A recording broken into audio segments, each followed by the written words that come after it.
అందరికీ ప్రభు యేసుక్రీస్తు నామంలో నా హృదయపూర్వక వందనాలండి.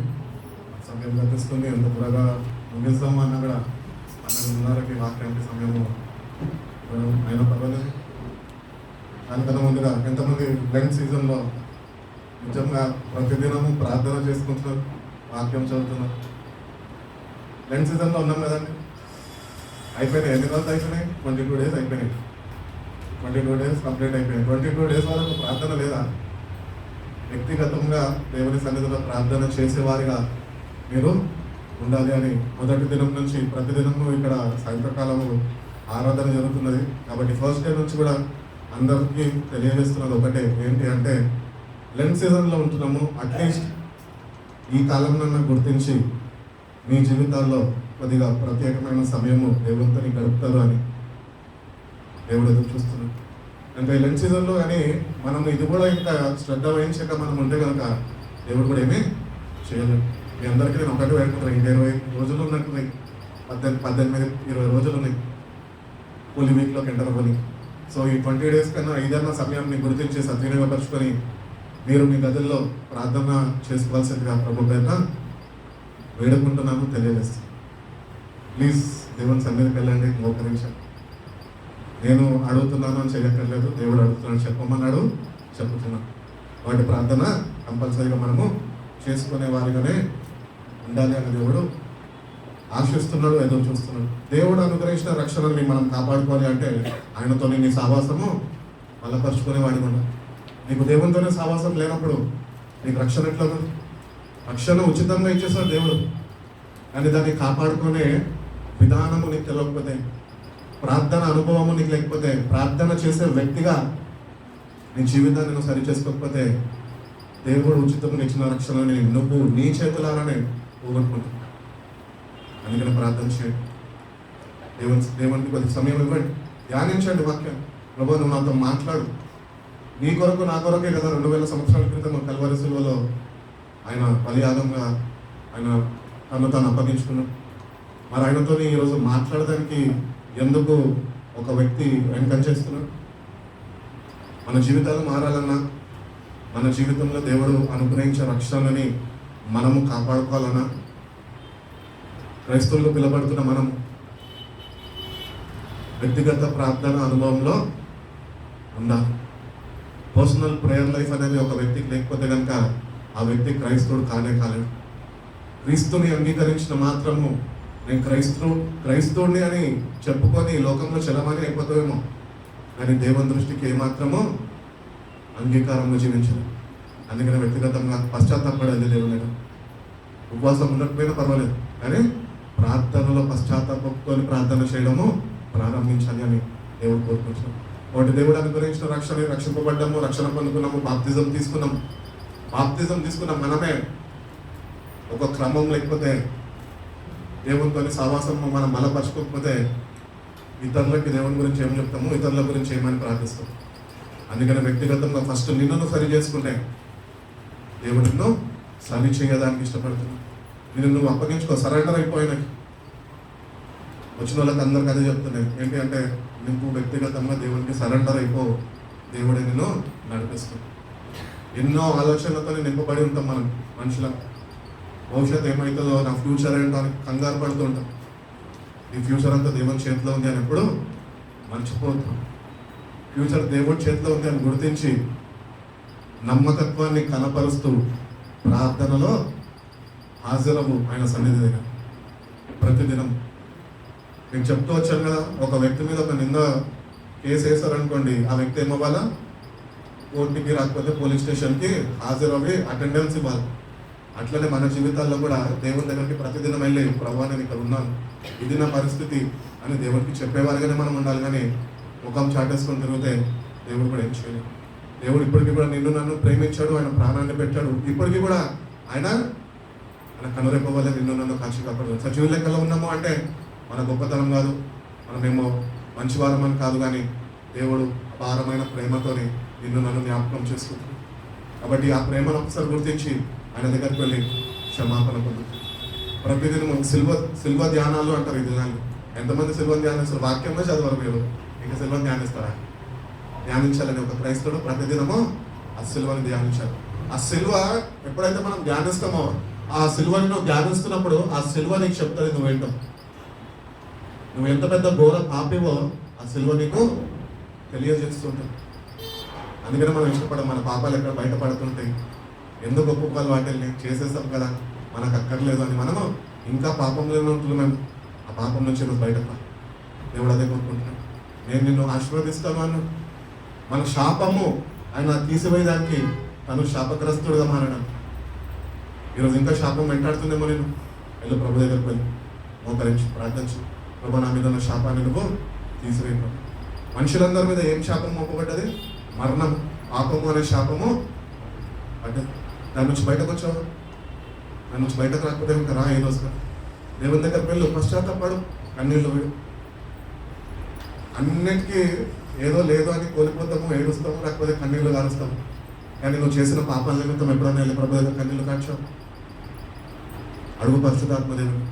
ఆదరణకర్తగా ఇచ్చా అన్నాను కదా పరిశుద్ధాత్మని. మన ఆదరణకర్త నిన్ను ఆదరిస్తుందా? ఆదరణకర్త నీకు జ్ఞాపకం చేస్తుందా? అసలు పరిశుద్ధాత్మ దేవుడు ఉన్నాడు అని గుర్తించి గ్రహించి ఆయన ఏమంటారు, ఆయన ఆధిపత్యంలో నడుచుకుంటున్నావు, ఆయన నిన్ను నడిపిస్తున్నాడు. ఒక వ్యక్తి వెళ్ళి ప్రార్థన చేయాలని కూడా పరిశుద్ధాత్మ దేవుడు ఆ వ్యక్తిని నడిపిస్తేనే ఆ వ్యక్తి వెళ్ళి ప్రార్థన చేస్తాడు. అందుకని బైబిల్లో అంటూ ఉంటారు, ఏమనంటే ఒక వాక్యం ఉంటుంది, ఎందరైతే నా ఆత్మచేత నడిపింపబడతారో వాళ్ళు మాత్రమే దేవునికి మారు. కాబట్టి ఈ రోజు కన్నా దేవుని అడుగు, పరిశుద్ధాత్మను వేడుకో. నీ కొరకే కదా పంపబడ్డది, నీ కొరకు యేసయ్య పంపించాడు, ఆయన బలియాగం అయ్యాడు, ఆయన ప్రాణం పెట్టాడు, నీకు రక్షణని అనుగ్రహించాడు. మరి పరిశుద్ధాత్మ దేవుడిని ఆయన తండ్రిని అడిగి నా నామంలో నేను మీకు ఆదరణకర్తను పంపిస్తాను. వాళ్ళ ఆదరణకర్త మీద ఎంతమంది ఆధారపడి జీవిస్తున్నారు? ఈరోజు ప్రతి ఒక్క క్రైస్తవుడు గుర్తించాల్సింది ఏంటి తెలుసా? ఆమె really depending on the holy spirit guidance. నేను దేవుని పరిశుద్ధాత్మ నడిపింపులో నేను ఉన్నాను. ఒకళ్ళు లేకపోతే కనుక ఈ రోజు కన్నా దేవుడిని అడుగు, ప్రభు నీ పరిశుద్ధాత్మ నడిపింపు నాకు కూడా అనుగ్రహించు. అదే పరిశుద్ధాత్మ దేవుడు నిన్ను ప్రార్థన చేపిస్తుంది, అదే పరిశుద్ధాత్మ దేవుడు నిన్ను పాపాలు ఒప్పింపజేస్తాడు, అదే పరిశుద్ధాత్మ దేవుడు నీకు ఒక గ్రహింపు హృదయం ఇస్తాడు, అదే పరిశుద్ధాత్మ దేవుడు నీకు అనుగ్రహించిన రక్షణని ఎట్టి రీతిగా నువ్వు కాపాడుకోలేవు, ఆయననే నిన్ను నడిపిస్తాడు. ఈరోజు నువ్వు నేను కానీ ఆయన నడిపింపులో లేకపోతే కనుక ఈ రోజు చెప్తున్న దేవుడిని అడిగే వారిగా మనం ఉందామండి. వాక్యంలోకి వెళ్దామని యెషయా గ్రంథము 49వ అధ్యాయము 8వ వాక్యం నుంచి చదువుకుందామని. యెహోవా ఇలాగ సెలవిస్తున్నాడు, అనుకూల సమయమందు నేను నీ మొర ఆలకించి. అనుకూలమైన సమయమందు అనగా వెళ్ళి ప్రార్థన చేసినప్పుడు నువ్వు వెళ్ళాలా, దేవుని దగ్గరకు వెళ్ళాలా, అనుకూలంగా నువ్వు దేవునికి ఉండాలా. You have to be available in his presence. అనుకూలంగా ఉన్నాను కదండి అంటే ఉంటే సరిపోదు, ప్రార్థనలో వెళ్ళు. అనుకూల సమయంలో ఆయన చేస్తాడంట. కాబట్టి దేవుని దగ్గరకు వెళ్తున్నాను, నువ్వు ప్రభా నేను నీకు అందుబాటులో ఉన్నాను, నీ అనుకూల సమయంలో నువ్వు నా జీవితంలో మేలుతో నువ్వు నన్ను తృప్తిపరచు ప్రభా అని నువ్వు దేవునికి అందుబాటులో ఉంటే, దేవుని సన్నిధిలో మోకరిస్తే దేవుడు తప్పకుండా ఆయన చెప్పిన మాట నీ జీవితంలో నెరవేర్చాడు. చదువుకుంటారా? ఈ అనుకూల సమయమందు నీ మొర ఆలకించి నీకు ఉత్తరం ఇచ్చి తిని రక్షణ దినమందు నిన్ను ఆదుకుంటిని బయలువెల్లుడి అని బంధింపబడిన వారితోను బయటకు రండి అని చీకట్లో ఉన్న వారితోను చెప్పుచు దేశంను చక్కపరిచి పాడైన స్వాస్థ్యములను పంచిపెట్టుటకై నిన్ను కాపాడి ప్రజలకు నిబంధనగా నియమించి తిని మార్గములలో వారు మేయుదురు. చెట్లు లేని మిట్టలన్నిటి మీద వారికి మేపు కలుగును. వారి యందు కనికరించువాడు వారి యందు కరుణించువాడు వారిని తోడుకొని పోవచ్చు. నీటి బుగ్గల యొద్ద వారిని నడిపించును. కాబట్టి వారికి ఆకలి అయినను దప్పి అయినను కలగదు. ఎండమావులైనను ఎండ అయినను వారికి తగలదు. నా పర్వతములన్నిటిని త్రోవగా చేసేదను.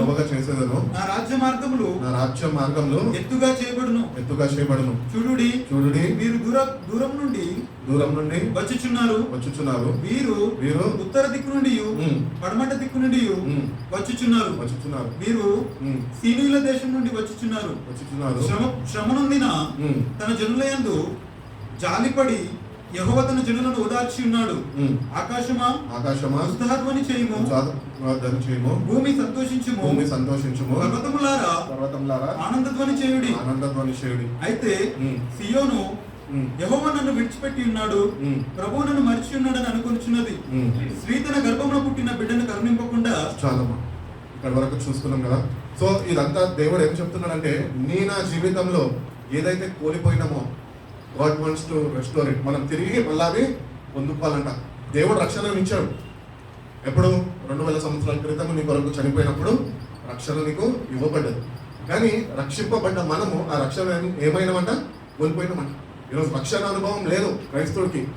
క్రైస్తవుడు చలమణి అవుతున్నాడు. ఎందుకంటున్నాడంటే ఆ క్రైస్తవుడు పిలవడేవాడు ఆ రక్షణ బాటలో నడుచుకుంటలేదు. రక్షణ పొందుకున్నాడు కానీ రక్షణని కాపాడుకునే విధానం వారికి తెలుస్తుంది. అందుకనే ఈరోజు నేను ఎందుకు చెప్తున్నా అంటే, ఇంట్రడక్షన్లో కూడా ఎందుకు చెప్పాను అంటే, వెళ్ళండి ప్రార్థన చేయండి దేవుని దగ్గర. నువ్వు ఎప్పుడైతే దేవుని సన్నిధిలో మోకరిస్తావో అప్పుడే నీ జీవితంలో ఒక మార్పు అనేది ప్రారంభిస్తాడు దేవుడు. నువ్వు మోకరించక దేవుడు చేస్తాడు నాకు గాల్లో దీపం పెట్టేసి కూర్చుంటే కాదు. నేను క్రైస్తవుని కదా అని చెప్పి మోకరించే అనుభవం లేకపోతే దేవుడు ఏం చేయలేడు. అందుకనే దేవుడు అంటున్నాడు, మీరు రండి నా దగ్గర వచ్చి మోకరించండి, నా చిత్తం ఏంటో మీరు గుర్తించండి. దాని ప్రకారము నేను మీ పట్ల ఏవైతే ప్రణాళికలు కలిగి ఉన్నాను అవన్నీ నేను మీకు అనుగ్రహిస్తాను. ఈరోజు ఒక మనిషి దేవుడి మీద ఆధారపడకుండా వాళ్ళ సొంత జ్ఞానంతో ఎన్నో ప్రయత్నాలు చేస్తూ విఫలమైపోతున్నాడు. ఎందుకు? జ్ఞానం లేకనా? జ్ఞానం ఉంది కానీ లోక జ్ఞానం సరిపోదు క్రైస్తవుడికి కావాల్సిన దేవుడు అనుగ్రహించే జ్ఞానం. ఆ జ్ఞానము మనం పొందుకోవాలంటే మనమంటూ ప్రార్థన జీవితం అలవాటు చేసుకో. దేవునితో కొంత సమయం గడపాలి. మేము వర్క్ చేసేటంటే వెళ్ళండి, వర్క్ చేసుకోండి, కాదనము. కానీ దానికన్నా ముందు ప్రాముఖ్యమైనది నీ ఆత్మరక్షణలో ఉండాలి అంటే కనుక నువ్వు దేవునితో కొన్ని సమయం గడిపేవాడిగానే ఉండాలి. కొన్ని గంటలు గడపాలా దేవునితో. నిద్ర తగ్గించుకో పర్వాలేదు కానీ ఆయనతో గడపడం మానదు. దేవుడు నీకు ఇచ్చిన అనుగ్రహించేవన్నీ నువ్వేవైతే నీ జీవితంలో వ్యక్తిగతంగా కోల్పోయినావు అవన్నీ తిరిగి దేవుడు మళ్ళీ నీకు అనుగ్రహించాలంటే నువ్వు ఆయన సన్నిధిలో మోకరించేవాడు ఉండాలి. దేవుడు చూసినప్పుడు నా బిడ్డ నమ్మకంగా ప్రార్థనకు వస్తుంది, నమ్మకంగా ప్రతి దినము మోకరిస్తుంది, యథార్థ హృదయంతో నా దృష్టికి అమ్మ అవ్వబడుతుంది అని దేవుడికి నువ్వు కానీ నిన్ను నమ్మకత్వాన్ని కనపరిస్తే కనుక దేవుడు నువ్వు పోగొట్టుకున్న ప్రతి ఒక్కటి ఆయన నీకు తిరిగి అనుగ్రహిస్తాడు. కాబట్టి నువ్వు నమ్మకత్వాన్ని కనపరిచే వాడిగా ఉండాలి. అందుకనే దేవుడు అంటూ ఉంటాడు కదా, మీరు నమ్మదగిన వారు కానప్పటికీ నేనైతే నమ్మదగిన దేవుడు. నేను ఎప్పుడు మనమే మారుతూ ఉంటాం. ఎందుకంటే లోకంలో ఉన్నాం కనుక, పాపము మనం ఇంకా ఏలుతుంది కనుక. అందుకని మనం జాగ్రత్త వహించాలండి. ఈ లోకంలో పాపము ఎప్పుడు వెంటాడుతూనే ఉంటుంది. ఆ పాపం నుంచి నువ్వు నేను తప్పించబడాలి అంటే కనుక నువ్వు నేను ప్రార్థన అనుభవంలోనికి వెళ్ళాలి, ప్రార్థన గదిలో కనిపెట్టాలి. దేవుని అడగల ప్రభు, నీ ఆలోచనలు, నీ తలంపులు, నీ ప్రణాళికలు, నీ చిత్తంలో నేను ఉండాలి ప్రభు. ఈరోజు దేవుని చిత్తంలో ఉన్నామనుకుంటున్నాం. మనం ఏం చేస్తే కూడా మనకేంటంటే దేవుని చిత్తం అండి అంటాం. అసలు దేవుని చిత్తం ఏంటి? దేవుని చిత్తం తెలియకుండానే దేవుడి చిత్తము అంటే దానికి ఏం అర్థము ఉండదు. అందుకని ప్రార్థన చేసినప్పుడు దేవుడు తన చిత్తం ఏంటో నీకు తెలియజేస్తాడు. అందుకని దేవుని చిత్తం తెలుసుకునే దానికి క్రైస్తవుడికి ప్రార్థన అనుభవము ఉండాలి. అందుకని భక్తులందరూ అంటూ ఉంటారు కదా, నీ ముఖాల్లో నల్లబడితే నీ ముఖము తెల్లబడుతుంది. మీరు తెల్లగే ఉన్నారు కదా మోకరించకుండా మానకుండా. అర్థమైందా? నల్లగున్నా తెల్లగున్నా ఎట్లున్నా మోకరించే వాడిగా ఉండాలని దేవుడు కోరుకుంటున్నాం. చాలా మందికి ఒక అసహ్యం ఏంటంటే నేను తెల్లగున్నా నాకెందుకు లేదండి. క్రైస్తవుడు అనగా క్రీస్తుని మాదిరి పెట్టుకొని నడిచేవాడు. యేసుప్రభు వారు కూడా రాత్రి అయితే వెళ్ళి ప్రార్థనలో గడిపెట్టాడు, మోకరించేవాడు. మరి ఎందుకు మనం మోకరించలేకపోతున్నాం? దేవుడిని ప్రేమిస్తున్నామని చెప్తున్నాం. దేవుని చిత్తం ఏంటో తెలుసా అంటున్నాం. దేవుని చిత్తం ఏంటి? ఆయన చెప్పిన ప్రతి ఒక్క మాటకి విధేయుడై లోబడ శిరస్సు ఉంచాలి. ఆయన చేయమన్నాడు, చేసి చూపించాడు, నువ్వు కూడా చేసేవాడిగానే ఉన్నావు. కాబట్టి దేవుడు ఏవైతే మన జీవితాల్లో కోల్పోయినామో అవన్నీ తిరిగి మళ్ళా మనకి అనుగ్రహించిన. యోయల్ గ్రంథంలో ఒకసారి వెళ్ళండి. యోయల్ గ్రంథం 2వ అధ్యాయం 22 నుంచి చూడండి. 22 నుంచి కాదు 24 నుంచి చూడండి. యోయల్ గ్రంథం 2వ అధ్యాయము. కొట్లు ధాన్యముతో నిండును, క్రొత్త ద్రాక్షరసమును కొత్త ద్రాక్షరసమును క్రొత్త తైలమును ఉమ్, గానుగలకు పైగా ఉమ్, పొర్లిపారును ఉల్లిపాలను మీరు కడపారా తిని మీరు కడపారా తిని తృప్తి పొంది తృప్తి పొంది మీ కొరకు మీ కొరకు వింత కార్యములను ఉమ్, జరిగించిన జరిగించిన మీ దేవుడైన యెహోవా నామమును మీ దేవుడైన యెహోవా నామమును స్తుతించినట్లు స్తుతించినట్లు నేను పంపిన మిడతలను నేను పంపిన చీడ పురుగులను మిడతలను గొంగల పురుగులను దొంగల పురుగులను పసరు పురుగులను రస పురుగులను చీడ పురుగులను చీడ పురుగులను అను నా మహా సైన్యము ఉమ్, తినివేసిన సంవత్సరముల పంటను సంవత్సరముల పంటను మీకు మరలా నిత్తును. ఎప్పుడు ఇస్తాడంట? ఇంతకుముందు చెప్పాను కదా, ఎప్పుడైతే వెళ్ళి ఆయన సన్నిధిలో మోకరిస్తాం యథార్థంగా ప్రతి దినము ఆయన సన్నిధిలో మోకరించే వాడిగా ఉంటే దేవుడు ఏవైతే నువ్వు కోల్పోయినావో, ఏవైతే నువ్వు పోగొట్టుకున్నావో, ఏవైతే కావాలి అని దేవుని దగ్గర నుంచి ఎదురు చూస్తున్నావో, the blessings whatever you want, what wants to give you. ఎప్పుడు తెలుసా? నువ్వు వెళ్ళినప్పుడు ఆయన దగ్గర. మందిరానికి వస్తుంటే సరిపోదు, వ్యక్తిగతంగా మాట్లాడుతున్నాడు దేవుడు. వ్యక్తిగతంగా కుటుంబ పరంగా కూడా కాదు, కుటుంబ ప్రార్థన ఉంటుంది, బాగానే ఉంటుంది, కుటుంబం కలిసి ప్రార్థన చేసుకుంటారు, దేవుల్లో ఉంటారు. కానీ వ్యక్తిగతంగా నువ్వు వెళ్ళేవాడుగా నీ జీవితాన్ని నువ్వు సరిదిద్దుకోవాలి. వాక్యం చేత దేవుడిని అడగాల, ప్రభా నీ వాక్యం చేత నా జీవితాన్ని సరిదిద్దయ్యా, నేను బాగుపడాలని ఆశపడుతున్నా, నేను ఆశీర్వాదాలు పొందుకోవాలని ఇష్టపడుతున్నా. మన జీవితాలు అడగము కానీ ఆశీర్వాదాలు కావాలని ఎదురు చూసుకుంటాం. మా గురించి ప్రేయర్ చేయండి బ్రదర్, దేవుడు సహాయం చేయాలంటారు. మేము ప్రార్థన చేస్తాం, మీరేం చేస్తాం? మీరు కూడా ప్రార్థన చేసేవారుగానే ఉందా? నమ్మకత్వాన్ని కనపరచాల. దేవుడు నిన్ను ఎట్టి రీతిగా అయితే చూస్తున్నాడు, దృష్టి నింపి చూస్తున్నాడు, అట్టి రీతిగా మమ్మల్ని కూడా చూస్తున్నాడు. యథార్థంగా ప్రార్థన చేస్తున్నాము, మరి మీరు చేయకపోతే దేవుడు కార్యం చేయలేడు. అందుకని మనం ఏమైతే కోల్పోయినాం అన్నీ మళ్ళీ దేవుడు ఇస్తాడు. ఆరోగ్యం కోల్పోయినవా, లేకపోతే అప్పుల పాలైపోయి ఉన్నావా, లేకపోతే నీకు ఏ పరిస్థితిలో ఉన్నప్పటికీ నువ్వు కానీ దేవుని యందు సంపూర్ణ విశ్వాసం ఉంచి ప్రతిదినం నా దేవుడితో నేను మాట్లాడే వ్యక్తిగానే ఉంటాను, నా ప్రతి ఒక్క అవసరత నాకు తీర్చేవాడు ఆయన ఉన్నాడు, ఆయనని తీరుస్తాడు అని చెప్పి నువ్వు నీ యథార్థతని కానీ దేవునికి కనపరిస్తే కనుక దేవుడు తప్పకుండా ఆయన నమ్మదగిన వాడు. ఆయన ఏవైతే నువ్వు పొందుకోవాలో అవన్నీ నీకు అనుగ్రహించాలి అని ఎదురు చూస్తాడు. కాబట్టి ఈ రోజు వరకు దేవుడు దగ్గర అట్లాంటి అనుభవంలోకి వెళ్ళలేదేమో, అందుకనే వెళ్ళమని దేవుడు తెలియజేస్తాడు. అంటే ఇప్పటి నుంచన్నా మన జీవితాన్ని సరి చేసుకొని దేవుడిని అడుగుతాం, దేవా ప్రతిదినము నేను నీ సన్నిధిలో మోకరించే వాడిగా నా జీవితాన్ని నువ్వు సరి చేయాలి, నీ పరిశుద్ధాత్మతో నన్ను సరి చెయ్యి అని దేవుడిని అడిగితే కనుక దేవుడు తప్పకుండా మనకు సరి చేస్తాడు. మనం పోగొట్టుకున్నవన్నీ తిరిగి మళ్ళీ మనకి అనుగ్రహిస్తాడు. రెండవది వెళ్దామండి, పేతురు రాసిన 2వ పత్రిక 1వ అధ్యాయం 2 నుంచి 11 వరకు. 2 Peter chapter 1 verses 2. మనల్ని పిలిచిన వాణి కూర్చిన అనుభవ జ్ఞానము మూలముగా జీవమునకును భక్తికిని కావలసిన వాటన్నిటిని మనకు దయచేసినందున మన ప్రభు అనుభవ జ్ఞానము వలన మీకు కృపయు సమాధానము విస్తరించును గాక. ఆగము ఒక్క నిమిషం. ఈ అనుభవ జ్ఞానం అని ఇప్పుడు ఎన్నిసార్లు చదువుకున్నాం? ఒకసారి వచ్చిందా, 2 సార్లు వచ్చింది? 2 times వచ్చింది కదా. ఈ అనుభవ జ్ఞానం ఎట్లా వస్తుంది చెప్పాలి? ఒక క్రైస్తవుడికి అనుభవ జ్ఞానం ఎట్లా వస్తుంది? ఆ క్రైస్తవుడు ఎప్పుడైతే దేవుని సన్నిధికి వెళ్ళి మోకరించి ప్రభువును నాతో మాట్లాడు అని వాక్యాన్ని శ్రద్ధతోని పూర్ణ హృదయంతో చదువుతాడో, ఆ వాక్యము చదువుతున్నప్పుడు పరిశుద్ధాత్మ దేవుడు గ్రహింపు అనుగ్రహిస్తాడు. ఆ గ్రహింపు వచ్చినప్పుడు నీకు ఆ ధైర్యాన్ని ఇస్తాడు, అనుభవ జ్ఞానంలోనికి నడిపిస్తాడు. నువ్వు వాక్యం చదివేసి ఊరుకుంటే సరిపోదు, వాక్యాన్ని ధ్యానించే వ్యక్తిగా ఉంటావు. వాక్యాన్ని నువ్వు ఎప్పుడైతే ధ్యానిస్తావో అప్పుడు దేవుడు అనుభవ జ్ఞానము ఆయన ఏంటో నీకు తెలియజేస్తాడు. ఈరోజు ఏసై అందరికీ తెలుసు, కానీ ఆయనలో ఉన్న గుణాతిశయాలు మనకు తెలియదు. అందుకనే దేవుడు అంటున్నాడు ఆయన గురించి అనుభవ జ్ఞానము కలిగి ఉండాలి. అనుభవం జ్ఞానం కలిగి ఉండాలంటే నువ్వు వ్యక్తిగతంగా ఆయనతోనే కూర్చోవాలి, కొద్ది సమయం ఆయనకి ఇవ్వాలి, ఆయనతో మాట్లాడే వ్యక్తిగా ఉండాలి. నీ జీవితాన్ని నువ్వు ఆయనకి సరెండర్ చేసుకోవాలి. అన్నింటికి సమయం ఉంటుంది. ప్రార్థన కంటే క్రైస్తవుల దగ్గర ఉన్న బలహీనత ఏంటి తెలుసా? అది ఒక్కదానికి సమయం ఉండదు. చిన్న ప్రార్థన చేయాలి.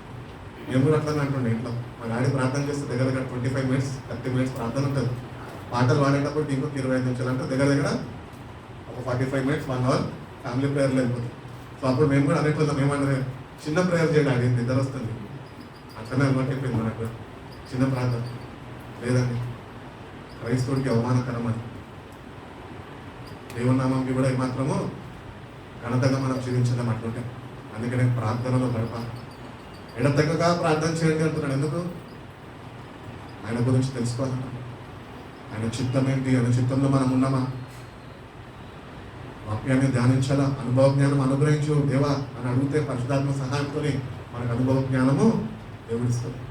ఆయన ఏంటో, ఆయనలో ఉన్న క్వాలిటీస్ ఏంటో అవన్నీ నీకు తెలియజేస్తూ అట్టి రీతిగా నువ్వు ఇష్టపడతావు. అంటే ఏంటంటే నేను కూడా నా జీవితాన్ని మార్చుకోవాలా, దేవుడు కోరుకున్న రీతిగా నేను కూడా జీవించే వ్యక్తిగా ఉండాలని ఒక గ్రహింపు హృదయం దేవుడిస్తాడు. ఆ గ్రహింపు క్రైస్తవులకు ఈరోజు లేదా? ఈరోజు తన గుర్తించి గ్రహించి దేవుని సన్నిధికి వెళ్ళి మోకరించి దేవుని చేతికి కానీ మన జీవితాన్ని అప్పగించుకుంటే కనుక దేవుడు తప్పకుండా మన పట్ల ఏదైతే ఆయన చిత్తం ఉన్నదో అది నెరవేరుస్తారు. చదువుకుంటారమ్మా. ఆ మహిమ గుణాతిశయములను బట్టి ఆయన ఉమ్, మనకు అమూల్యములను అత్యధికములనైన వాగ్దానములను అనుగ్రహించున్నాడు. దురాశను అనుసరించడం వలన లోకమందున్న భ్రష్టత్వము ఈ వాగ్దానం మూలముగా మీరు తప్పించుకొని దేవ స్వభావమునందు పాలివారగునట్లు వాటిని అనుగ్రహించెను. ఆ హేతు చేతనే మీ మట్టుకు మీరు పూర్ణ జాగ్రత్త గలవారై మీ విశ్వాసమునందు సద్గుణమునందు జ్ఞానమునందు ఆశా నిగ్రహమునందు సహనమునందు భక్తియందు సహోదర ప్రేమయందు దయను అమర్చుకొనుడి. ఇవి మీకు కలిగి విస్తరించిన ఎడల అవి మన ప్రభు అయిన యేసుక్రీస్తును గూర్చిన అనుభవ జ్ఞాన విషయంలో మిమ్మును సోమరులైనను నిష్ఫలులైనను కాకుండా చేయును. కాబట్టి ఒక వ్యక్తి అంట ప్రార్థన చేసుకుంటే అంట వ్యక్తి జీవితాన్ని దేవుడు కడతాడంట. సో ఇక్కడ దేవుడు ఇవన్నీ చెప్పుకుంటూ వచ్చాడు కదా, knowledge, self control, godliness, brotherly love, ఇవన్నీ తీసుకొని వచ్చాడు కదా. ఇవన్నీ క్వాలిటీస్ ఒక క్రైస్తవుడికి ఉండాలంట. ఆ క్రైస్తవుడి క్వాలిటీస్ అన్నీ ప్రార్థనలో దేవుని దగ్గర నుంచి పొందుకొని వాడికి ఉండాలంట. సో ఇవన్నీ మనం పొందుకోకుండా ప్రార్థన చేసేసుకుంటే దేవుడు ఏమీ చేయలేదు. ఇతరులను ద్వేషిస్తూ దేవాలను కాపాడు అని ప్రార్థన చేస్తే దేవుడు ఎందుకు కాపాడతాడు? కాపాడాడు. నువ్వు ఎవరినైతే ద్వేషిస్తున్నావు వాళ్ళని కాపాడతాడు. అర్థమవుతుందా? కాబట్టి చాలా జాగ్రత్తగా ఉండాలి. ప్రార్థన చేసేసామని కాదు, కానీ ఏమని చేస్తున్నావు, ఎందుకు వెళ్తున్నావు, ఏ ఉద్దేశంతో మోకరిస్తున్నావు. దేవుడిని హృదయాన్ని చూస్తున్నావు. నీ హృదయాన్ని దేవుడు చూస్తున్నప్పుడు నీ హృదయం ఎట్లా ఉండాలంటే తెలుసా? ఆయన దృష్టికి యథార్థమైన హృదయమైన ఉండాలి. దానిలో ఎవరి మీద ద్వేషము, పగ ఇటువంటి ఏవి ఆయనకు కనిపించద్దు. ఆయనకు కనిపించినప్పుడు నువ్వు మోకరిస్తే అప్పుడు దేవుడి ప్రార్థనని ఆలకిస్తాడు. నీ పట్ల నీ ప్రార్థనకి జవాబుని అనుగ్రహిస్తాడు. మనం అన్ని పెట్టుకొని వెళ్ళి ప్రార్థన చేస్తే దేవుడు చూసి ఇంకా బాధపడుతూనే ఉంటాడు. వీళ్ళేంటి ఇంకా గ్రహించక, గుర్తించక, నా ప్రణాళిక నిల్వక వాళ్ళ ఇష్టానుసారంగా వాళ్ళు ప్రార్థన చేస్తున్నారు అని దేవుణ్ణి బాధపెట్టేవారుగానే మిగిలిపోతాం. కానీ దేవుణ్ణి సంతోషపెట్టి దేవుని చిత్తంలో వర్ధిల్లేవారుగా మనం ఎన్నడికి ఉండలేము. అందుకనే ఒక క్రైస్తవుడు గుర్తించి, గ్రహించి, ఆయన సన్నిధికి వెళ్ళి మోకరించి, పశ్చాత్తాపడి, కన్నీళ్లు విడిచి దేవుని దగ్గర నుంచి ఈ లక్షణాలన్నీ పొందుకోవాలి. పరిశుద్ధాత్మ దేవుడు అందుకనే మనకు అనుగ్రహించాం. ఆ పరిశుద్ధాత్మ దేవుడు మన సొంతగా మనం దేవుడు మనకి ఇస్తున్నప్పుడు సొంతగా పొందుకోలేము. మన జ్ఞానంతో, లోక జ్ఞానంతో మనం ఏమాత్రం అవి దేవుడు మనకు అనుగ్రహించలేడు. కానీ పరిశుద్ధాత్మ దేవుడిని ఎప్పుడైతే నువ్వు ఆధారపడతావో, ఎప్పుడైతే వేడుకుంటావో, ఆ పరిశుద్ధాత్మ దేవుడే నీ జీవితంలో ఒక మార్పు అనేది కలుగజేస్తాడు. నీ హృదయం మారాలి, బద్దలవ్వాలి, ఆయన సన్నిధి కన్నీళ్లు విడవాలి, అప్పుడే మార్పు అనేది వస్తుంది. నువ్వు ఆయన దగ్గరికి వెళ్ళి మోకరించక, కన్నీళ్లు విడవక, పాపాల నిమిత్తము పశ్చాత్తపడక, రాత్రి హృదయంతో ఎంతకాలం ఉంటావు అని దేవుడు ఎదురు చూస్తున్నాడు. అటు రీతిగా మనం ఉండదు. కానీ ఆయన సన్నిధికి వెళ్ళి మన జీవితాన్ని అప్పగించి దేవా నా జీవితాన్ని, నా హృదయాన్ని నువ్వు బాగు చేయి. నీ వాక్యము ఉండాల్సిన ఈ హృదయం ఈ లోకంలో ఉన్న పాపంతో నింపబడింది. హృదయం బైబిల్ చెప్పుచున్నది ఘోరమైన వ్యాధి కలదంట.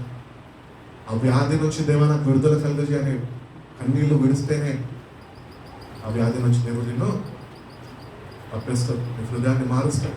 ఆయన కాచిన అమూల్య రక్తంతో నిన్ను కలుగుతాడు. ఆయన ఏదైతే శక్తితో నిన్ను నింపాలనుకుంటున్నాడో శక్తితో నిన్ను నింపుతాడు. నీ ఆలోచన విధానము దేవుడు మారుస్తాడు.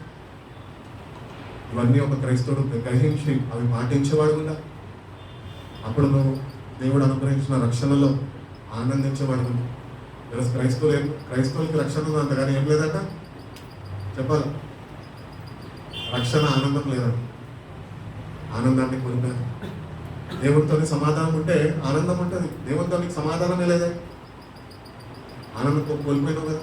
మళ్ళీ తిరిగి పొందుకోవాలంటే వెళ్ళు దేవుని దగ్గరకు వెళ్ళి సమాధానం పడు. ప్రభా నేను పాపిని అని ఒప్పుకో. ప్రతి దినం ఒక పాపిని అని ఒప్పుకోవాలంటే ఆయన సన్నిధిలో ఒక వారం ఒప్పేసుకున్నాను అయిపోయిందంటే సరిపోదు. ప్రతి దినం everyday a sinner has to go to the presence of God and accept that he is a sinner. ఆయన పాపి అని ఆయన దగ్గర నోరారా ఒప్పుకోవాలంట. ప్రభా నేను పాపిని నీ సన్నిధిలో మోకరిస్తున్నాను, నీతో మాట్లాడుతున్నాను, నువ్వు నాతో మాట్లాడయ్యా అని నువ్వు దేవుడిని అడిగితే కనుక దేవుడు తప్పకుండా ఆయన నీ హృదయాన్ని చూసి ఆయన నీ హృదయాన్ని మారవడానికి ఇష్టపడతాను. ఈ మార్పే నాకు కలగద్దు అని నువ్వు అటువంటి వ్యక్తిత్వాన్ని కనపరచవనుకో దేవుడు కూడా ఏం చేయలేడు. నీలో అంటూ ఒక కోరిక ఉండాలా, నేను నా హృదయం మారాలా, నేను దేవుడితో సమాధానం పడి జీవించాలా, దేవుడు అనుగ్రహించిన రక్షణ ఆనందాన్ని నేను కలిగి ఉండాలి. అందుకని దేవుడు అంటూ ఉంటాడు, ఏమంటాడు, ఈ లోకం ఇచ్చే శాంతి కాదు కానీ నేను అనుగ్రహించే శాంతి మీరు కలిగి ఉండాలి. ఈరోజు మనుషుల్లో ఎక్కడ చూసినా కూడా ఎవరి దగ్గర శాంతి లేదు. మరి ఎక్కడ ఉంది శాంతి? దేవుని సన్నిధిలో ఉంది. వ్యక్తిగతంగా మనం అనుభవించాలి. వెళ్ళాము సంఘపరంగా వస్తే కొద్దిసేపు ఉంటుంది, సంఘం టైం అయిపోగానే పంపించేస్తాం, వెళ్ళిపోతాం. కానీ వ్యక్తిగతంగా దేవుడు అనుగ్రహించే శాంతిని నువ్వు కాపాడుకోవాలంటే ప్రతిదినం వెళ్ళి దేవుని దగ్గర సమయం గడిపేవాడుగా నువ్వు ఉండాలి అని దేవుడు తెలియజేస్తాడు. చదువుకుంటారమ్మా. ఇవి ఎవరికి లేకపోవును వాడు తన పూర్వ పాపములకు శుద్ధి కలిగిన సంగతి మర్చిపోయి గుడ్డివాడును దూరదృష్టి లేనివాడును అగును. అందువలన సహోదరులారా మీ పిలుపును ఇక్కడ జాగ్రత్తగా ఉండాలి. సహోదరులారా మీ పిలుపును ఏర్పాటును నిశ్చయము చేసుకున్నటకు మరి జాగ్రత్త పడుడి అని దేవుడు ఇక్కడ మాట్లాడుతున్నాడు. భక్తుడు మనతో తెలియజేస్తున్నాడు. దేవుని వాక్యం మనతో మాట్లాడుతున్నది ఏంటి అంటే, దేవుడు మనని తల్లి గర్భంలో రూపింపబడక ముందే నిన్ను ఎరిగి ఉన్నాను, నేను నిన్ను పేరు పెట్టి పిలిచి ఉన్నాను, ఎందుకు నా సొత్తు అన్నాడు. కాబట్టి God has a plan and ప్రణాళిక ఇన్ అవర్ లైఫ్స్. మన జీవితాల్లో దేవుడు ఒక ఉద్దేశము, ఒక ప్రణాళిక కలిగి ఉన్నాడు. దేవుడు అంటున్నాడు, నేను పిలుచుకున్న వాడిని, నమ్మదగిన వాడిని. కానీ పిలువబడ్డ మనము నమ్మదగిన వారు కానప్పటికీ దేవుడు ఇంకా మనం కాపాడుతూ ఈరోజు ఒకటే తెలియజేస్తున్నాడు. ఏంటంటే నేను పిలిచిన పిలుపులో మీరు ఏం కలిగి ఉండాలంటే ఏం పదం అక్కడ వచ్చింది? ఏర్పాటును నిశ్చయముగా చేసుకున్నటకు మరి జాగ్రత్తగా పడు. అంటే you have to be very sure that I am in his calling. నేను ఆయన పిలుపులో నేను ఉన్నాను అన్న నమ్మకము నీకు ఉండాలా. నమ్మకం ఉంటే సరిపోదు, నీ జీవిత విధానం కూడా అట్లా ఉండాలి. నీ జీవితం మారక నేను నమ్మనండి, నేను ఉన్నానండి అంటే సరిపోదు. Your inner self has to change.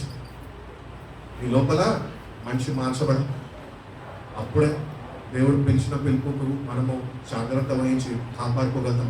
అందుకని భక్తుడు అంటూ ఉంటాడు, నేను నా పరుగు పందాన్ని కడమండించి తిన్న విశ్వాసాన్ని నేను కాపాడుకున్నాను అంటే. కాపాడుకుంటున్నాము మన విశ్వాసాన్ని. ఈరోజు విశ్వాసాల్లో పిలువబడుతున్నాం, కానీ విశ్వాసాలను పిలువబడుతున్నాం మనము నిజంగా విశ్వాసం మీద శ్రద్ధ వహిస్తున్నామా? విశ్వాస ఏమంటే ఏమైపోతుంది? ఏం కాదు. విశ్వాసి పిలువబడినాక, దేవుని యందు నమ్మిక ఉంచినాక, ఆ విశ్వాసి దేవుని యందు హీ విల్ హ్యావ్ ఫెయిత్. కానీ దేవుడు అంటున్నాడు, ఆ విశ్వాసంలో సంపూర్ణతలోనికి రావాలి. ఆ పిలుపుకి పిలుచుకున్నాడు, ఆ పిలుపులో నువ్వు పక్కాగా ఉండాలి. మేక్ షూర్ దట్ యువర్ తెలుసుకోవాలి. ఒకవేళ లేకపోతే కనుక నువ్వు దేవుడు అనుగ్రహించిన రక్షణను పొందుతావు. నీ చేతులారా నీ అశ్రద్ధ వల్లనే నీ జీవితాన్ని నువ్వు దేవుడికి సమర్పించుకోకని, ప్రార్థన చేయకనే, మోకరించకనే, కన్నీళ్ళు విడవకని, అవన్నీ నువ్వు చేస్తే కనుక నీ పిలుపు ఏంటో నీకు తెలుసు. నువ్వు దాన్ని కాపాడుకునే ఆ క్రియలో నువ్వు చాలా జాగ్రత్తగా. ఎందుకంటే ఆ పిలుపుని ఎందుకు మరీ జాగ్రత్తగా కాపాడుకోమంటున్నాడు?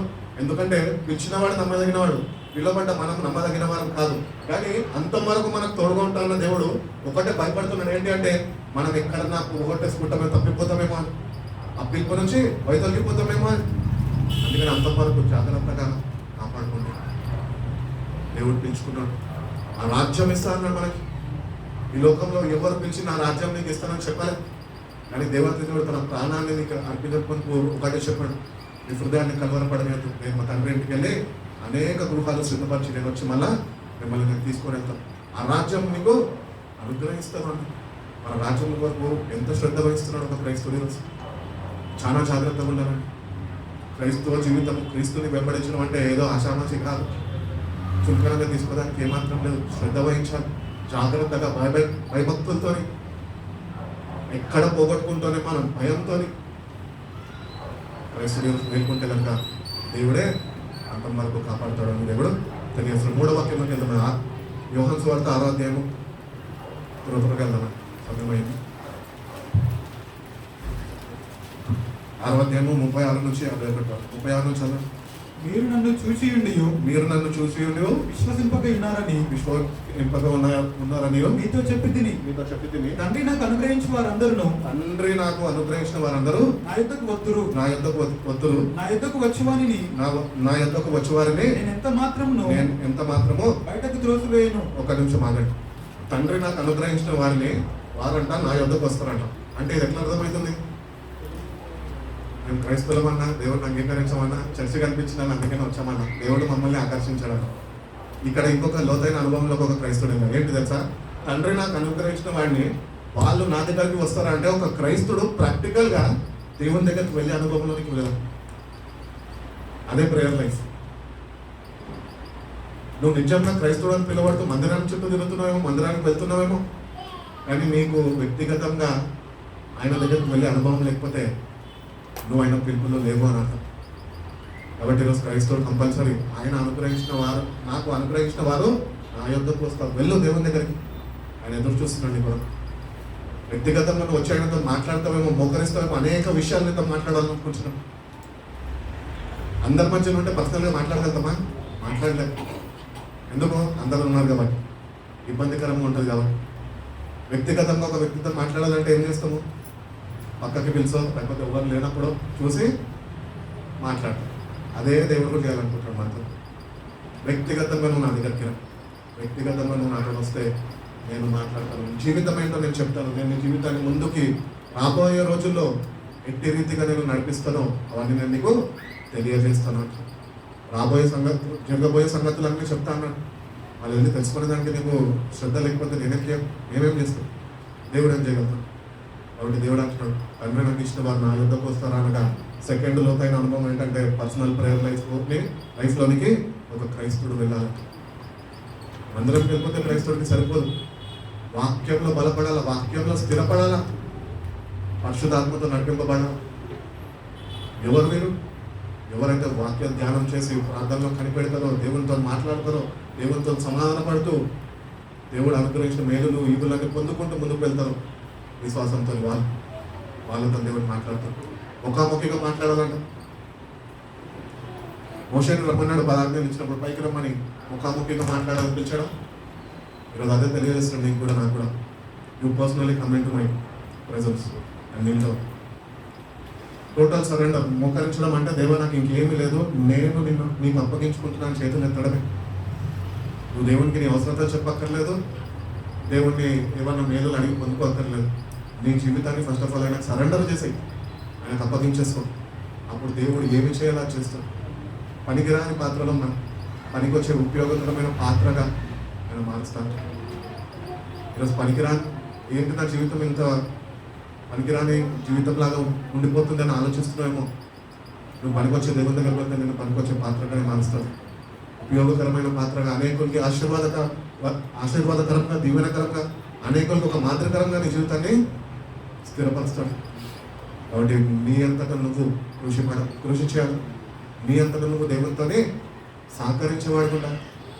నువ్వు దేవునితో సహకరించకపోతే దేవుడు నేను బలవంతం చేయడు. కాబట్టి నువ్వు ఇష్టపూర్వకంగా ప్రార్థన గదికి వెళ్తే కనుక దేవుడు తప్పకుండా ఆయన నిన్ను త్రోసివేయను అని చెప్తున్నాను. ఎవరిని త్రోసివేయను, నా దగ్గరకు వచ్చే వారిని నేను త్రోసివేయను అంటున్నాను. కాబట్టి వెళ్ళాయి దగ్గరికి.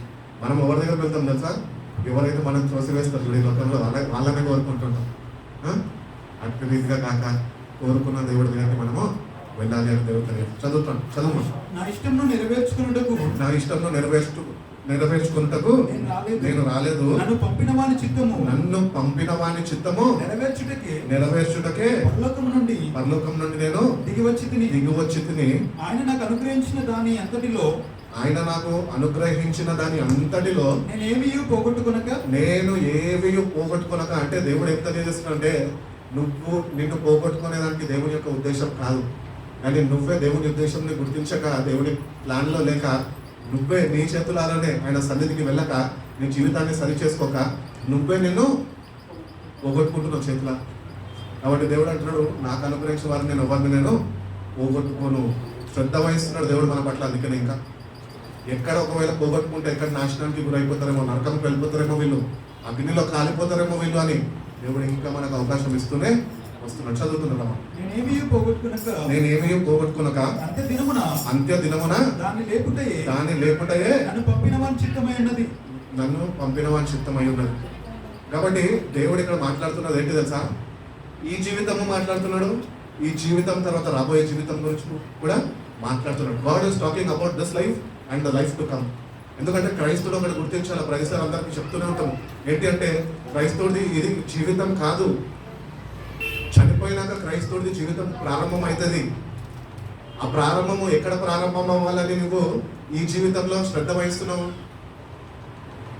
ఒకసారి కన్ను మూసేస్తే మళ్ళీ ఆలోచించడానికి ఇంకొక ఆప్షన్ ఏమీ ఉండదు. నీలో శ్వాస ఉన్నప్పుడే ఎక్కడికి చేరాలా, ఏంటి నా గురి ఏంటి, నా గమ్యం ఏంటి, నేను ఎక్కడికి చేరుతాను అని ఒక గ్రహింపు ఉండాలా. క్రైస్తవులు ఎంతోమంది చనిపోతున్నారు, ఎక్కడికి వెళ్ళిపోతున్నారు వాళ్ళు? గుర్తించక, గ్రహించక, దేవుని ప్రణాళిక నిల్వక, దేవుడు పోగొట్టుకోను అన్న వాళ్ళే దేవుడి చేతుల నుంచి దూరంగా లోకంలో జీవిస్తూ వాళ్ళంతటా వాళ్ళు నరకానికి చేరిపోతలేదా? లోకంలో మనం చూస్తలేదా, వింటలేదా? ఇవన్నీ విని చూసి ఇంకా గ్రహించకపోతే మన హృదయాలు రాతి హృదయాలుగానే ఉన్నాయి. ఈరోజు దేవుడు అంటున్నాడు, ఇప్పటికైనా గుర్తించండి, గ్రహించండి. ఎందుకంటే ఒకవేళ ఈ రాత్రికి నీ ప్రాణాన్ని వాళ్ళు అడిగితే ఎక్కడికి వెళ్తాం? దేవుని యొక్క విశ్వాసము, దేవుని యొక్క నిరీక్షణ కలిగి ఒక క్రైస్తవుడు జీవించాలి. ఇవన్నీ క్రైస్తవుడికి ఈరోజు వాళ్ళ జీవితాన్ని చూస్తుంటే వాళ్ళ జీవితంలో ఏమాత్రమో అవి కనబడుతుంది. వాళ్ళు అవి ధరించుకొని నిరీక్షణ లేని వారుగానే ఉంటున్నారు. విమోచించబడ్డవారు కూడా. అందుకని మన రక్షణ మనదే, ఎవరి రక్షణ వాళ్ళదే. జాగ్రత్తగా కాపాడుకో. అయ్యగారు కూడా చెప్పుకుంటూ వచ్చారు కదా, నేడే రక్షణ దినం, రేపటి దినం ఉందో లేదో మనకు తెలియదు. కాబట్టి దేవుడు అనుగ్రహించిన రక్షణ శ్రద్ధ వహించి చాలా జాగ్రత్తగా మనము ఉండాలి. మనం పరలోక రాజ్యంలో కళ్ళు తెరిసే వారిగానే ఉండాలి. అటువంటి శుభప్రదమైన నిరీక్షణ దేవుడు మనకు అనుగ్రహిస్తా అంటున్నాడు. ఎప్పుడు అంటే మనం ఏదైనా సరెండర్ చేసుకున్నప్పుడు. చదువుకుంటారా?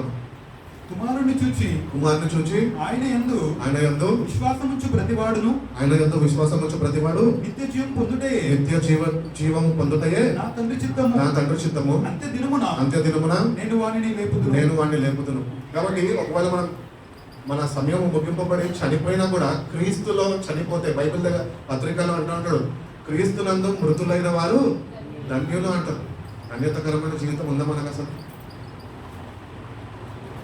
మరణం అనేది ప్రతి ఒక్కరు ఎదుర్కోవాల్సిందే. నేను చెప్తుంటా కదా, మరణానికి మర్యాదలు ఉండవు, వస్తుంది తీసుకొని వెళ్ళిపోతుంది. కానీ ఆ మరణం నుంచి నేను తప్పించబడాలంటే దేవుని చిత్తంలో ఉండాలి. మనం దేవుని చిత్తంలో నీ జీవితం ఉంటేనే అంత్య దినమందట ఆయన మనం లేపుతాడట. హల్లెలూయా. మనం లేపబడాలండి. ఆయన మధ్యాకాశంలోకి వచ్చే సమయము ఆసీనమైనప్పుడు క్రీస్తునందు మృతులైన వారు మొదట లేస్తారంట. అంటే సమాధులు తెరవబడతాయి. రిజరెక్షన్ ఎప్పుడైతే జరిగిందో, దేవుడిని ఎప్పుడైతే సమాధి చేసి ఈస్టర్ దినమందు ఎప్పుడైతే లేచాడో, ఆయనతోని అనేక సమాధులు, ఎంతోమంది పరిశుద్ధులు లేపబడ్డారట. వాక్యం చెప్పొచ్చింది. కాబట్టి అదే నిరీక్షణ నువ్వు నేను కలిగి ఉండాలి దేవుని యందు. అదే విశ్వాసం కనపరచాలి దేవునికి. ప్రభా, దేనికి భయపడం, నేను మరణానికి అసలుకి భయపడా, ఎందుకంటే నేను జీవంని కలిగి ఉన్నా, నీ వాక్యంనే కలిగి ఉన్నా. నువ్వైనా జీవాహారం. కింద వాక్యాల్లో వస్తూ ఉంటాయి చూడండి, చదువుకుంటారా ప్రశ్న? కాబట్టి నేను పరలోకం నుంచి దిగి వచ్చిన ఆహారమని ఆహారము అని ఉందా తెలుగు బైబిల్లో? ఆహారమని. ఇంగ్లీష్ బైబిల్లో I'm the bread of life అన్నది, అంటే జీవ ఆహారము. ఈరోజు ఒక క్రైస్తవుడు వాక్యము చదివితేనే వాడి ఆత్మకి పోషణ ఉంటుంది. మనం శరీరానికి 3 పూటలు తింటున్నాం, ఆత్మకు ఒక పూట కూడా వాక్యం పట్టకపోతే ఎట్లా? చచ్చిపోతుంది, అది ఎండిపోతుంది. అందుకనే ప్రభు అంటున్నాడు, వాక్యమై ఉన్న దేవుడు మాట్లాడుతున్నాడు, నేనే జీవాహారం, పరలోకం నుంచి దిగి వచ్చాను. మత్తయి సువార్త 3వ అధ్యాయంలో అంటాడు, మనిషి రొట్టె వల్ల కాదు, నోట నుంచి దేవుడి నోట నుంచి వచ్చే ప్రతి ఒక్క మాట వల్ల వాడు జీవిస్తున్నాడు. వాటి క్రీస్తులో జీవిస్తున్నావా? క్రీస్తులో నువ్వు ఈరోజు ఏమంటారు, నువ్వు ఆయనలో ప్రణాళికలో ఉన్నావా? ప్రతిదినము నీ ఆత్మని వాక్యం చేత పోషింపబడుతున్నదా? ఒకవేళ లేకపోతే కనుక జాగ్రత్త వహించు. నువ్వు అన్ని విషయాల్లో వర్ధిల్లున్నట్టు ఆత్మలో కూడా నువ్వు వర్ధిల్లాలి. ఎట్లా వర్ధిల్లుతావు ఆత్మలో? వాక్యము కలిగి ఉన్నప్పుడే. ఆ వాక్యమే నిన్ను వర్ధిల్లింపజేస్తుంది, ఆ వాక్యమే నిన్ను సిద్ధపరుస్తుంది. ఆ పరిశుద్ధాత్మ దేవుడు ఆ వాక్యాన్ని హృదయంలోకి చేరుస్తాడు. అదే పరిశుద్ధాత్మ దేవుడు ఆ వాక్యంని నీ జీవితంలో, నా జీవితంలో కార్యసిద్ధిని కలిగజేస్తాడు. అదే పరిశుద్ధాత్మ దేవుడు ఒక క్రైస్తవుడిని ఆ నిత్య జీవంలోనికి సిద్ధపరచమని. అందుకని జీవాహారము ప్రతిదినము మనము శ్రద్ధ వహించి చదివేవారుగా ఉంటాం. బిర్యానీ తింటాం, మటన్ బిర్యానీ, చికెన్ బిర్యానీ ఏది ఇష్టమవుతుంది, ఎంత శుభ్రంగా తింటాము. చాలా సమయం పెట్టుకొని మంచిగా ఎంజాయ్ చేసుకుంటూ, అబ్బా ఎంత బాగా చేస్తాడని పక్కన వాళ్ళతో మాట్లాడుకుంటూ దాన్ని రిలీజ్ చేస్తూ తింటాం. మన వాక్యం కూడా అట్లనే చదవాలి. బిర్యానీ తింటే సరిపోదు. కొంతమంది ఉంటారు శుభ్రంగా తింటారు, వాళ్ళని చూస్తే చాలా ముద్ద అనిపిస్తుంది. అసలు ప్లేట్ ఎంత నీట్గా ఉంటుంది అంటే అంత నీట్గా ఉంటుంది. కానీ వాళ్ళ జీవితంలో చూస్తే వాక్యం చదివే అనుభవమే మాత్రం ఉండదు. క్రైస్తవులు మనం అంత రీతిగా ఉండదండి. ఎంత శుభ్రంగా బిర్యానీ తినడానికి ఇష్టపడుతున్నాం, అంత శుభ్రంగా, అంత సమృద్ధిగా వాక్యం కూడా పొందుకోవాలి దేవుని దగ్గర నుంచి. Fill me with your word, fill me with your knowledge, fill me with your understanding, Lord help me with your holy spirit అని అడగాలి దేవుడు. అడిగినప్పుడు దేవుడు తప్పకుండా నీకు సహాయం చేస్తాడు. నువ్వు అప్పుడు ఆత్మలో వర్ధిల్లించేవాడిగా ఉంటావు అని తెలియజేస్తాను. చదువుకుంటారా మనం? కాబట్టి నేను పరలోకం నుండి దిగి వచ్చిన ఆహారం అని ఆయన చెప్పినందుకు యూదులు ఆయనను గూర్చి సనుక్కొనుచు ఈయన యోసేపు కుమారుడైన యేసు కాడా, ఈయన తల్లిదండ్రులను మనం ఎరుగుతాము కదా, నేను పరలోకం నుండి దిగి వచ్చి ఉన్నానని ఈయన ఎలాగో చెప్పుచున్నాడని. అందుకు యేసు, మీలో మీరు సనుక్కొనకుడి, నన్ను పంపిన తండ్రి వాడిని ఆకర్షిస్తేనే కానీ ఎవడు నా ఎదుకు రాలేడు, అంత్య దినమున నేను వారిని లేపుదును, వారందరూ దేవుని చేత బోధింపబడుదురు అని ప్రవక్త లేఖనంలో వ్రాయబడి ఉన్నది. గనుక తండ్రి వలన విని నేర్చుకున్న ప్రతి వాడు నా యొద్దకు వచ్చును. ఒక స్టూడెంట్ నేర్చుకోవాలంటే ఏం చేయాలా చెప్పాలా? క్లాస్ రూమ్లోకి ప్రవేశించాలి. ఒక క్రైస్తవుడు ఈరోజు ఆయన గురించి నేర్చుకోవాలి అంటే కనుక ప్రార్థన గదిలోకి వెళ్ళేవాడు కూడా. ఈరోజు ఆయన గురించి మనం నేర్చుకోక, ప్రార్థన చేయక మనము సంపూర్ణతలోనికి ఎప్పుడు చేరలేము, చూడలేము. అందుకని దేవుడు అంటున్నాడు, వెళ్ళు రా నా దగ్గరికి, నేను నీకు నేర్పిస్తాను. తండ్రి చెప్పిన ప్రతి ఒక్క మాట నేను నీకు తెలుసా. పరిశుద్ధాత్మని ఎందుకు అనుగ్రహించాడు తెలుసా దేవుడు? నేను చెప్పిన సంగతులన్నీ ఆయన నీకు మళ్ళా జ్ఞాపకం చేయలేదు. యువత్స్వార్త చదువుకుంటారండి, 14వ అధ్యాయంలో ఉంటాయి. 14వ అధ్యాయంలో దేవుడిని అడగండి. చదువుతున్నప్పుడు ఏదో ఒకటిగా చదవద్దండి బైబిల్. దేవుడు ఏ ఉద్దేశంతో నీతో మాట్లాడుతున్నాడు, ఆ ఉద్దేశాన్ని గుర్తించి గ్రహించి, ప్రభువా ఆ విషయాలన్నీ నాకు నేర్పించండి పరిశుద్ధాత్మ సహాయంతో అని నువ్వు కానీ శ్రద్ధ వహిస్తే కనుక ఆయన నేర్పిస్తాను అని తెలియజేస్తాను. చదువుకుంటున్నాం. దేవుని యొద్ద నుండి వచ్చినవాడు తప్ప మరి ఎవడును తండ్రిని చూచి ఉండలేదు. ఈయనే తండ్రిని చూచినవాడు విశ్వసించువాడే నిత్య జీవం గలవాడు. జీవాహారము నేనే. నీ పితరులు అరణ్యంలో మన్నాను తినినను చనిపోయాను. దీనిని తినువాడు చావకుండునట్లు పరలోకం నుండి దిగి వచ్చిన ఆహారము ఇదే. పరలోకం నుండి దిగి వచ్చిన జీవాహారమును నేనే. ఎవడైనాను ఈ ఆహారము భుజించితే వాడు ఎల్లప్పుడూ జీవించును. మరియు నేనిచ్చు ఆహారము లోకమునకు జీవము కొరకైన నా శరీరమే అని మీతో నిశ్చయముగా చెప్పుచున్నాడు. కాబట్టి ఆయన శరీరమే ఈరోజు మన రక్షణను నడిపించి, ఆయన త్యాగమే, ఆయన ప్రతి ఒక్క రక్త బొట్టు ఆఖరి బొట్టు వరకు నిన్ను రక్షించడానికి ఆయన కావచ్చు. కాబట్టి ఆ దేవుని నువ్వు ప్రేమించే వ్యక్తిగా ఉంటే కనుక ఆయన అనుగ్రహించిన ఈ వాక్యాన్ని ప్రతిదినము మనము గుర్తించి దాని ప్రకారము దేవుడిని అడగాల, ప్రభా నీ వాక్యం చేత నా జీవితాన్ని నువ్వు కట్టాయి, నేను కట్టబడాలి, నేను స్థిరపడాలి. క్రైస్తవుడు పిలువబడితే సరిపోతాయి, కానీ క్రీస్తుని బట్టి నేను స్థిరపడతాను అన్న ఆశ నాకు ఉంది ప్రభా అని ప్రతి ఒక్కరు మన జీవితాన్ని ఆయనకి సరెండర్ చేసుకొని ప్రార్థన చేసుకుంటే కనుక దేవుడే మన జీవితాన్ని కట్టును దాకా. కళ్ళు మూసుకుందాం, ప్రార్థన చేసుకోండి. ప్రతి ఒక్కరు మొక్కరిజును, ప్రతి ఒక్కరు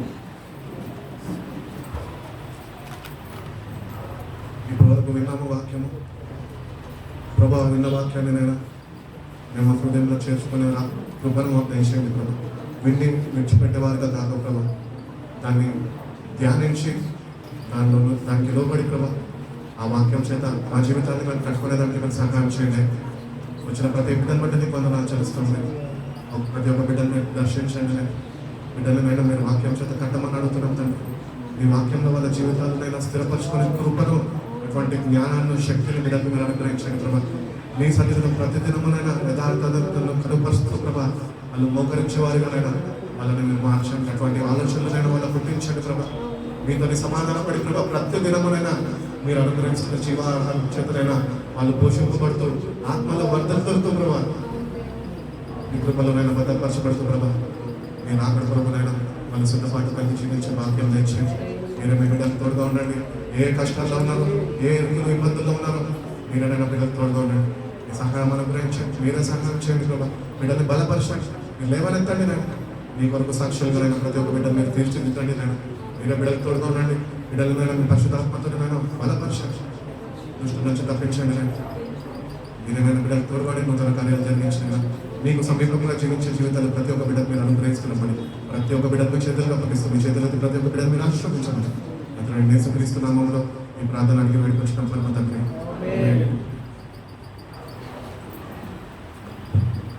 సంబంధించిన